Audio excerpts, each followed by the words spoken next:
មើលមេឃមើលផ្កាយគេនឹកអ្នកមិនដែរគូទៅខាតជួបជាង10ឆ្នាំផ្លាយជួបគ្នាបើមួយថ្ងៃយើងក៏ត្រូវឃ្លីកាយវាបំពេញបំវាយជារឿងអេចាដៃកាត់សាកាដូនឹងក៏រងផ្លែស្វាយនឹងត្រីទៀតពុកទៀតជាមួយដៃនេះជារឿងពិតនៃជីវិតរៀលឡាយស្ដាប់សូនខ្ញុំស្រែកអធិប្បាយចាត់រូននោះតាំងពីក្មេងយើងសផ្ញើមិនពូថាជីវិតត្រែតតអត់រឿងជីវិតជូរចត់ដូចស្រមោគ្មានជាតិគេដូចស្លោអត់ខ្នោខំរងខែតកាយអត់កំដៃកូននៅខ្មែរម៉ែអើយនៅខៃសុខផ្ញើជំនឿតាមស្បៃរីត្រីស្ដាប់ហើយខ្ញុំនឹងសេរីសុខស្ដីវេលានេះខ្លីវេលាសិក្សាមិនសូវបានជួបម៉ាមីដេឌីវេលានៃជីវិតគំនិតនៃកម្មវិធីរាប់រយម៉ៃឆ្ងាយផុតផែនទីអាយុ10ឆ្នាំនៅជាមួយយាយចាំបីបាច់ដល់ធំនឹងដីទើបដាច់បោះចែកចែកលេងដីយាយស្រែកហៅឲ្យភូមិទី3អង្គស៊ីស័យសក់គីដីអាយុ18ចេះលេងស្រីអាយុជាង20ជាបាក់ស្រីឆ្លាយទីក្រុងពេលលឺរស្មីរៀបរាប់នឹងខ្ញុំជាសាវតាបែកគូគូព្រេងដល់ចេតនាអ្នកខ្លះស្ដាប់នឹងធ្វើធម្មតានេះមិនរៀងដូចខ្ញុំថាអស់សច្ចា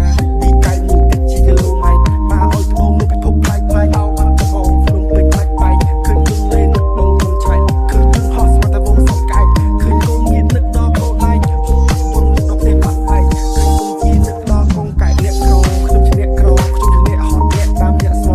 ស្មោះសទោះបីខ្ញុំក្រទោះក្នុងអាប៉ៅសអស្នូនអរឿងឆាប់ឆាយអត់ចង់ឈូឈរឃើញមានប្រាក់មិនសម្បាក់ខំកកន្លះជាឈីមិនអីមិនល្អឲ្យអសខ្ញុំសុខใจអសកមានមើលមេឃមើលផ្កាយគេនឹកអ្នកមិនដែរគូទៅខាតជួបជាង10ឆ្នាំផ្លាយជួបគ្នាបើមួយថ្ងៃយើងក៏ត្រូវឃ្លីកាយវាបំពេញបំវាយជារឿងអេចាដៃកាត់សាកាដូនឹងក៏រងផ្លែស្វាយនឹងត្រីទៀតពុកទៀតជាមួយដៃនេះជារឿងពិតនៃជីវិតរៀលឡាយស្ដាប់សូនខ្ញុំស្រែកអធិប្បាយចាត់រូននោះតាំងពីក្មេងយើងសផ្ញើមិនពូថាជីវិតត្រែតតអត់រឿងជីវិតជូរចត់ដូចស្រមោគ្មានជាតិគេដូចស្លោអត់ខ្នោខំរងខែតកាយអត់កំដៃកូននៅខ្មែរម៉ែអើយនៅខៃសុខផ្ញើជំនឿតាមស្បៃរីត្រីស្ដាប់ហើយខ្ញុំនឹងសេរីសុខស្ដីវេលានេះខ្លីវេលាសិក្សាមិនសូវបានជួបម៉ាមីដេឌីវេលានៃជីវិតគំនិតនៃកម្មវិធីរាប់រយម៉ៃឆ្ងាយផុតផែនទីអាយុ10ឆ្នាំនៅជាមួយយាយចាំបីបាច់ដល់ធំនឹងដីទើបដាច់បោះចែកចែកលេងដីយាយស្រែកហៅឲ្យភូមិទី3អង្គស៊ីស័យសក់គីដីអាយុ18ចេះលេងស្រីអាយុជាង